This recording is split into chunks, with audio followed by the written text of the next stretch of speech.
handa na po ba kayong makita ang dating Pangulo? Hindi ko alam kung anong nararamdaman.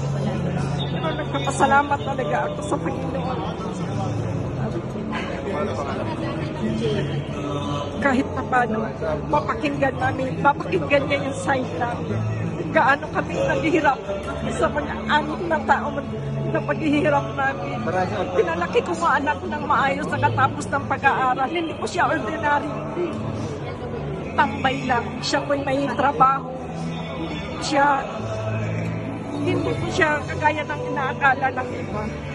Kaya, laking panghihinayang ko sa anak ko. Ano po bang gusto niyong sabihin sa dating Pangulo kung mabibigyan kayo ng pagkakataon mamaya? Mabigyan ako ng pagkakataon. Sana panagutan niya.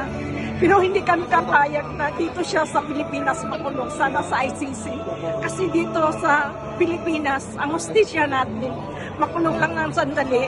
Pag ang nakaupo ay mga kaalyado niya, wala.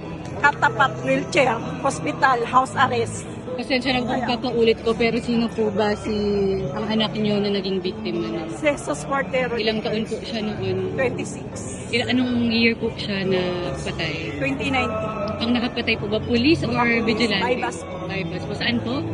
San Jose del Monte, Bulacan.